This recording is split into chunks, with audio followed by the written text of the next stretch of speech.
How to find a healthy balance between saving and spending.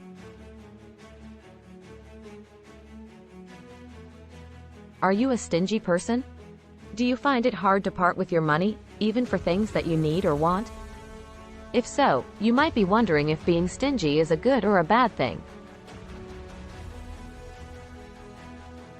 In this video, we will explore the advantages and disadvantages of being stingy, and how to find a healthy balance between saving and spending. Advantages of being stingy. More money saved that can be invested for the future.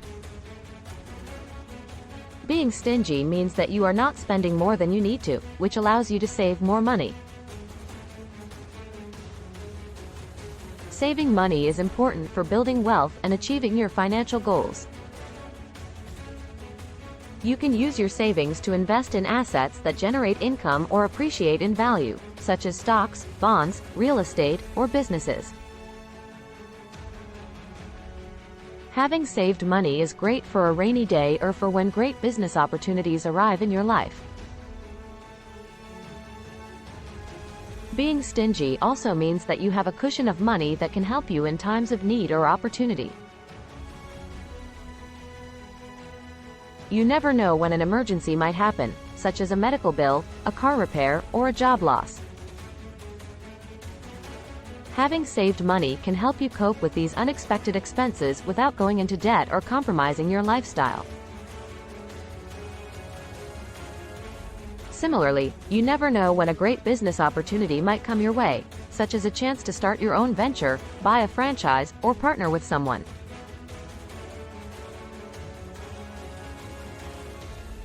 Having saved money can help you seize these opportunities without missing out or taking too much risk. Less waste, less harm to the environment due to overconsumption. Being stingy also means that you are not wasting resources or harming the environment by overconsuming. You are not buying things that you don't need or use, which reduces the amount of trash and pollution that you generate. You are also not using more energy or water than necessary, which lowers your carbon footprint and helps conserve natural resources. By being stingy, you are not only saving money, but also saving the planet. Disadvantages of being stingy.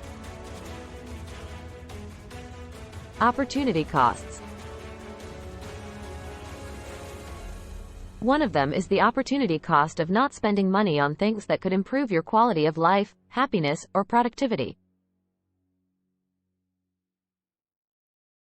For example, by being stingy, you might miss out on experiences that could enrich your life, such as traveling, learning new skills, or pursuing your hobbies.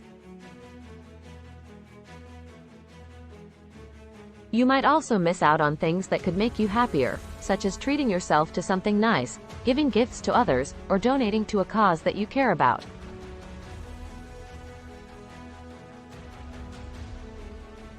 You might also miss out on things that could make you more productive, such as upgrading your equipment, hiring help, or outsourcing tasks that you don't enjoy or excel at.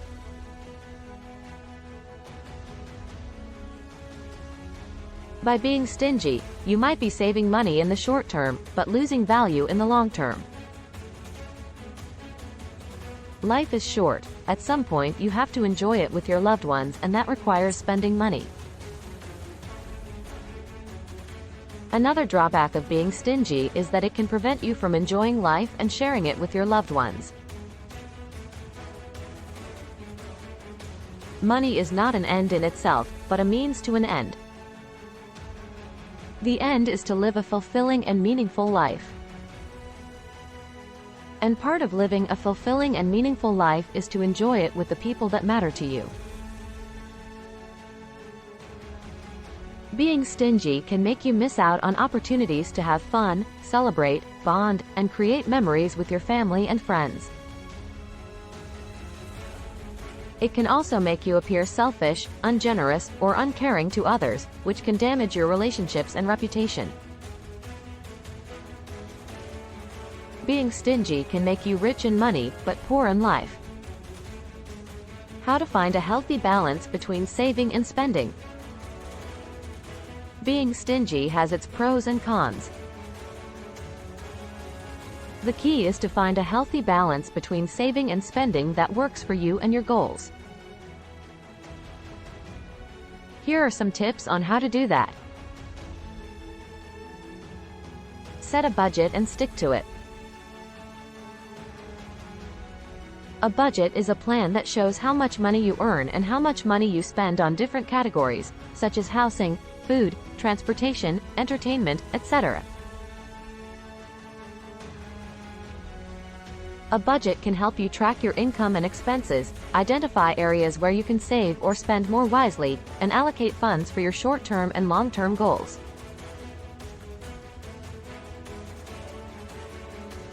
A budget can also help you avoid overspending or underspending on things that matter to you. Pay yourself first.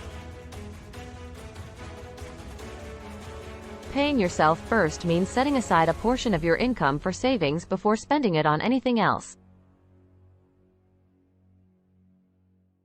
This can help you build your savings habit and ensure that you are saving enough for your future needs and wants.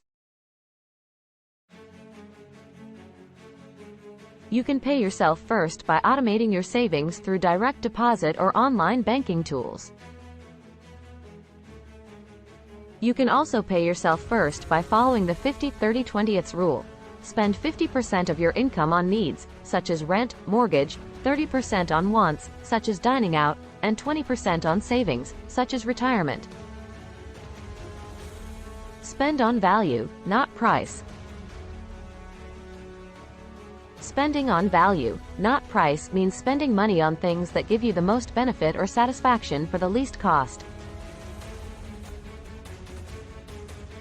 This can help you avoid wasting money on things that are cheap but low quality, or expensive but unnecessary. To spend on value, not price, you need to consider the following factors: quality, durability, utility, enjoyment, and impact.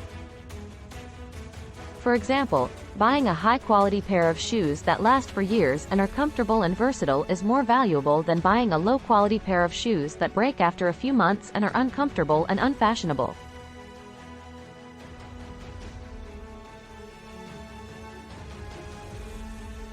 Similarly, buying a book that teaches you something new and inspires you is more valuable than buying a magazine that entertains you for a few minutes and then gets thrown away.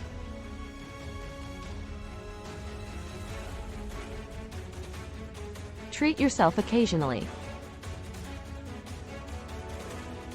Treating yourself occasionally means spending money on something that makes you happy or rewards you for your hard work or achievements. This can help you maintain your motivation and morale, and prevent you from feeling deprived or resentful. Treating yourself occasionally can also help you appreciate what you have and what you can afford, and avoid taking things for granted.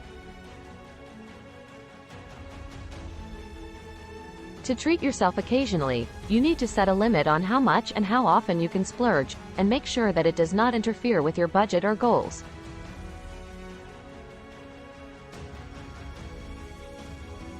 You also need to choose something that is meaningful and enjoyable to you, and not something that is influenced by peer pressure or social media.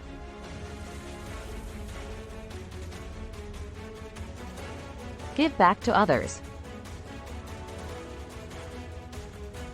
Giving back to others means spending money on helping or supporting someone else who is in need or who has made a difference in your life.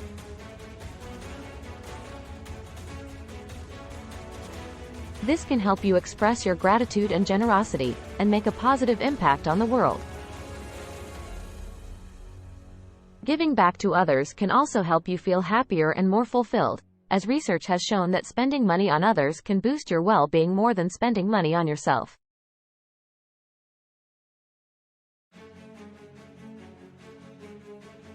To give back to others, you need to find a cause or a person that you care about and that aligns with your values and passions. You also need to decide how much and how often you can donate or contribute, and make sure that it does not compromise your budget or goals. Being stingy is not necessarily a bad thing, as it can help you save more money, prepare for the future, and protect the environment. However, being stingy can also have some drawbacks, such as missing out on life experiences, happiness, productivity, and relationships. The key is to find a healthy balance between saving and spending that works for you and your goals. Thanks for watching.